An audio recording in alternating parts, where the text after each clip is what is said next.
Hey fellas, how you doing? It's Johnny Berber. Listen, this video is specifically for people that are suffering from social anxiety, but this is also going to tie into the aspect of fear. So it's killing two birds in one stone. So if you've got social anxiety, that is a social fear. But if you've also got fears in your actual life that you're afraid to face, it's exactly the same approach. Guess how simple it is, guess what the approach is. I'm not going to offer you a 5-step method or thousands of hours worth of reading theory. The approach is you have to go and face it. But there's a few problems with most advice that I've seen on fear. Maybe it's not a problem, but maybe this is why not enough people face their fears and achieve their dreams.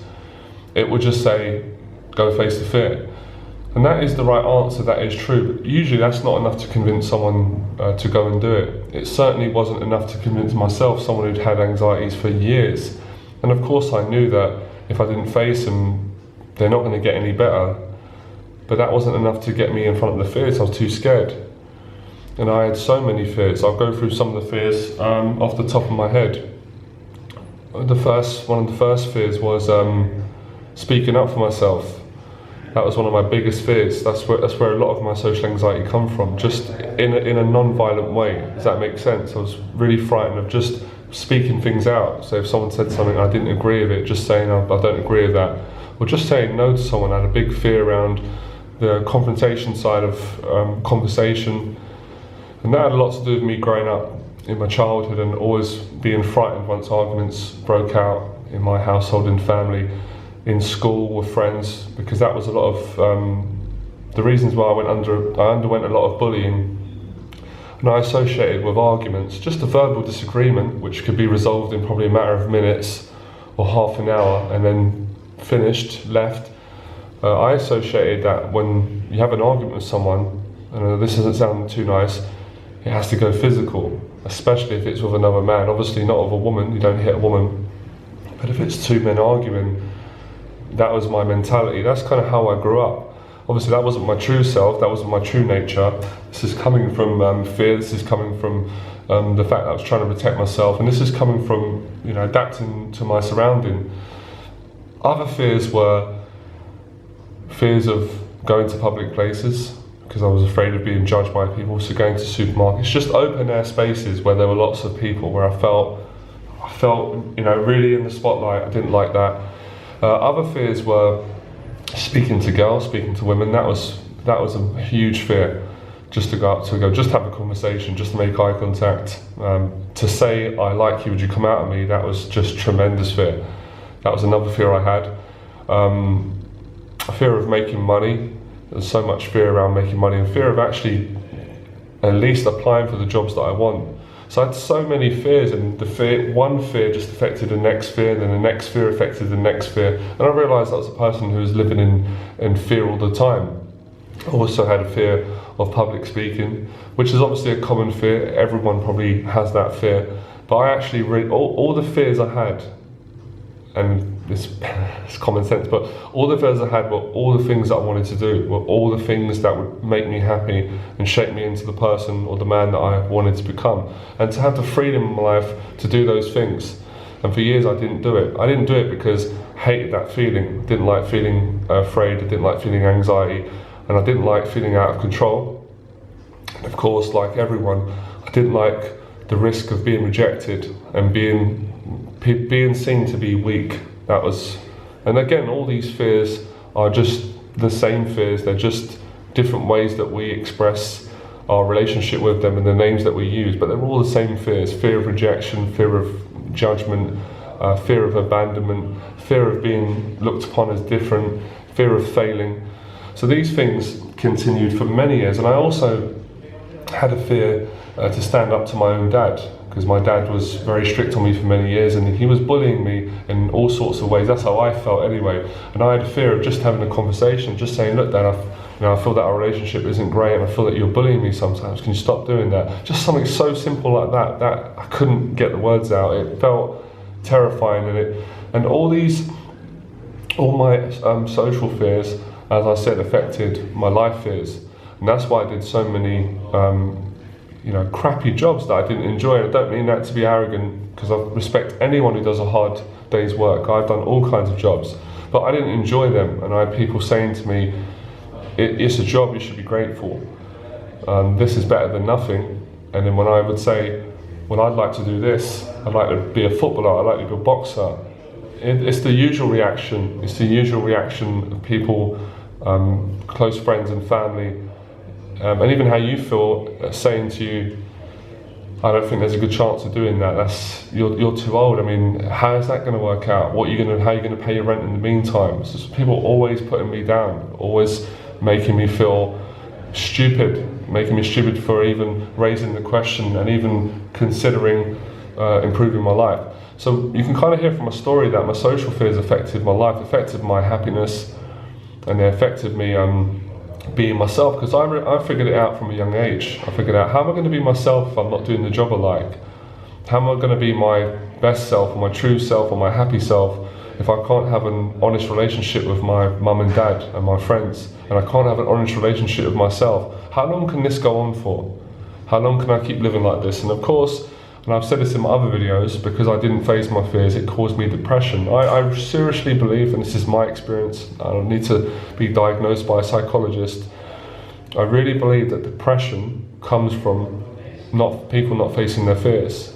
So we don't face our fears, we feel even worse, we feel like cowards. I used to feel like a coward. We feel rejected, we don't feel loved. This is how I felt.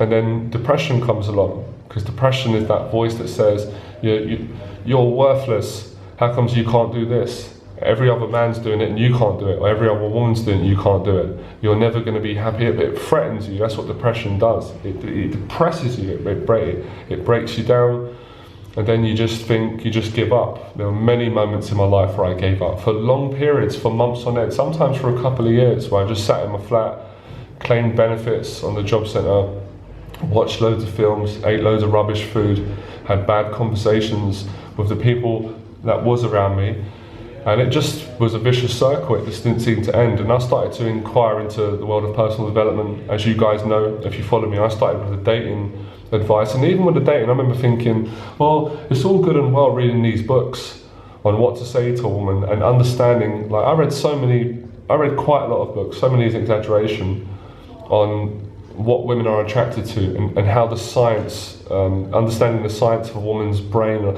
I just thought, look, I can understand all this intellectually. I can read this all day, but until I go and face my fear and walk up to a woman and say, look, I'm interested in you, would you come out with me? Or can I get your phone number? Would you like to see me again? Or let's go for a coffee. It's not going to change. The fear's not going to go away.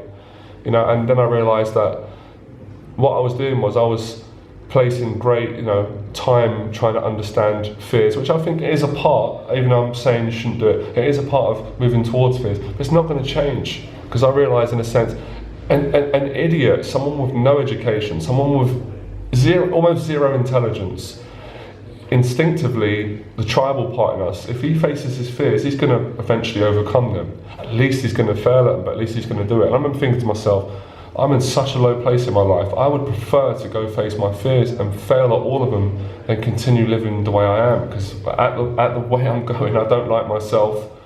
I'm getting suicidal thoughts, that's making me feel worse, I feel more out of control.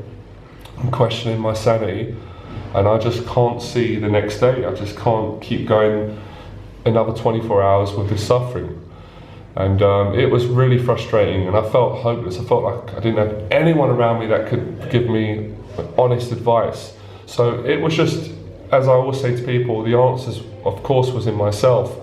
So I've only realised now, because that's why I'm kind of struggling to do this video, please excuse me. I've only looked back 10 years ago and seen that I'd faced every single fear, everything that I was afraid of. And when I think back, it's really weird, because I was successful in all of it, and I'm hard on myself sometimes, same way everyone else is. But over the 10 years, everything that I was frightened of and was making me feel I'm no good, I'm worthless, people are not going to want to be friends with someone like me, I achieved all of those things. And I think I took too long, in my opinion. That's why I'm putting this video out, to help and inspire other people, whoever's watching it, to do it much quicker. That was a secret, face it. So I'm also going to give you a kind of profound truth that my mentor had explained in his videos and told me, and reminded me of something that has been a truth for me, but it was good to hear it from someone else who's been successful, or anyone who's facing their fears. Because let's be honest, there's no point getting advice from someone who can't face their own fears. There's no point. It's the blind leading the blind. That's why I always make sure if I'm getting advice from someone, they're qualified to be given it, or they're at least in the process of facing their own fears. Otherwise it just falls on deaf ears. It's a waste of time. So my mentor said, he called it a term that I love, deliberate suffering. And he says most people suffer, but they don't suffer deliberately. Where with deliberate suffering, you deliberately, and I love how he words it, place yourself in front of the things that make you afraid, and as a result you grow. And the growth is positive growth. I can't remember the name he calls it. I think he calls it catabolic. I think it's the word, I could be wrong. Catabolic in the sense that it grows you. I think anabolic is where it diminishes you, something like that. But it made perfect sense to me, and that's what I did in the past. That's what I did. And he aligned it with what Viktor Frankl said, which is if you can find purpose, if you can find a good enough reason, that will always usually give you the courage to face your fear. So my purpose with facing my fear was women, was love. I wanted to fall in love and get a girlfriend. That was a very, very strong purpose. That's probably the same purpose for most men, no different. So the purpose and the purpose and the misery of not facing it left me no choice. And then eventually, at that time, I became one of the most recognized dating coaches in the world. I also became one of the most, and I'm not being arrogant, but I'm just telling the truth, I became one of the best guys in the world at attracting women from the street. And that was someone that couldn't even make eye contact with someone. That was years of feeling worthless, and my life actually proved that. My life actually proved how I felt on the inside, because my lifestyle showed that. I couldn't deny it. My body language showed that. My confidence showed that. And I became one of the most recognized dating coaches in the world. And I mastered that art. I mastered that art through rigorous practice. And of course, I say to people, of course I was scared when I was going out. Of course I was nervous going up to women for the first time. But I got better at managing it. And then, then confidence breeds confidence, success breeds success. So then I started to practice that in other areas. I did that with business. I was terrified when I first set up JohnnyBerber.com. Well, maybe terrified is an exaggeration. Actually, probably terrified is not an exaggeration. I was really fearful because I went into setting up my own business with no savings. Do you know how much savings I had in my account? I had £200. And actually, I'm sorry, I missed something there. I'd just did a month in an office job, and they just paid me, and I think they paid me about £1,200. And when I got the paycheck, because at the time, a family member wasn't well, I won't go into it, and this really upset me. Someone was very close, was in hospital and was really ill. I was basically dying. So I went into the mirror in the toilet and I just looked in the mirror and I said, I can't work in this place, I can't do this. I'm 30 years of age or 29, I can't stay in this place. This is not me, it's not who I am. It's okay if other people want to do it. I'm not suited for office job. I want to do something massive. I want to be a dating coach and help men with their confidence. This is where I struggled. So I was in the midst of working on my own insecurities, but at that point I built up quite a lot of confidence and had quite a lot of success with women. But I knew that I couldn't stay in this job. It was taking too many hours of the day. I wouldn't have the energy to do the business on the side. There was no way. So I quit the job. And then all my savings went at the time. When I first started, it took me quite a while to start getting clients. I did a lot of free stuff. I had to get established. So I put loads of videos on YouTube. I did seminars. I really started to offer my teaching to the world. Started off in London, and it reached the whole world. And that's how I grew my YouTube channel and started my own business. And everyone around me, even family, and I'm not blaming them, I understand, people do it out of their own ignorance. They were saying to me, there was only no one believed in me. Only my girlfriend at the time, and even she was a bit worried, because it's like, oh, how are you going to pay the rent? What are you going to do? What if it doesn't work out? I wasn't thinking about that. In my mind, I was thinking about when it works out, when it does work out. I was confident in my ability. But I had to face loads of fears to do that. I never had business training, I never had marketing training, but I didn't need it. I didn't need business and marketing training. I knew it was common sense. I knew the same way to do business would be the same way to speak to people and to be honest and be straight and build relationships. Some people are going to want to work with you and some people are not. It's pretty simple. I don't need to read books about that. And I knew with the marketing, if I put my best stuff out on the internet, and this is unconscious at the time, I wasn't thinking this consciously, because I wasn't thinking that far ahead. I wasn't even thinking I'm not good at marketing. I'm just speaking how things started to come to me later on as I was moving forward, and it started to slowly grow. And I said it slowly started to grow. And then I'd get like 1 client a month, and then that started to stem to 2 clients a month. And then before I knew it, I was packed working every day. And this took off, and it started to transform people's lives all around the world. So all this talk about you can't do it, and that came from all the things I said: facing the fear, finding the purpose, and purposely suffering for a short amount of time. You suffer to prosper. So when you usually use the word suffer, people think, I don't want to suffer, that's an extreme word. But you suffer at the cost of not facing your fears. So you can't get out of suffering. That's why you have Buddha saying life is suffering, but only suffering to those who allow themselves to suffer and live the life that you want and enjoy yourself. Suffering doesn't always mean suffering. I'm suffering now. I suffer all the time because I always have to push myself, but I'm suffering at the cost of doing what I want to do, being the person that I want to be. There's no price on that. In the old days, I was suffering at the cost of not facing nothing, no joy. So of course when you suffer, you have loads of joy. Does that make sense? So you find the reason. Most people's reason is not big enough to outweigh their fear, because you might have huge fears. And then so overcoming fears of women, overcoming the fear of starting a business. Now it's the fear of teaching. I was quite nervous about teaching, of course. Never had taught anyone before, but the passion took over. And I knew that I can't really go wrong here, because what I'm teaching is working for me. If it works for me, I'm sure it's going to work for other men. Of course it did. People loved it. And the more people I worked with, the more it gave me confidence in what I did. People keep coming back saying, I want to do another session, and my life's changing, and you can see they're improving, of course your confidence is going to grow. That goes without saying. And then you start getting a worldly following. It was incredible. I couldn't believe what a little bit of curiosity could lead to, and me facing my fears. And it didn't take a highly intellectual person. Academically, society would say I was unintelligent. I certainly had some intelligence to achieve what I did, and that bred onto other areas of my life, and that also led me up to the present day today, where I was able to go back and heal my childhood trauma with my dad and do something that was incredibly personal to me in private that I didn't want to tell anyone about. So all these things bred on. So I'm saying, if you don't face fear in a negative way, it will affect every area of your life. If you do face fear, it will work in your favor. And then you'll change your relationship with fear. And I still get afraid. I still get fearful when I do new things. There's pretty much nothing that I don't do that doesn't make me afraid, that wouldn't make anyone else afraid. But I suppose I've got more confidence, I've got more self-control, and if I have a big enough why, or whatever you call it, purpose, I'm able to do it. I'm able to do it very well. And then the more you do something, the fear goes away. So after years of going out, at that time speaking to women, I'm sure there was some initial unconscious fear, but on the surface it had just gone. I got supremely confident at it.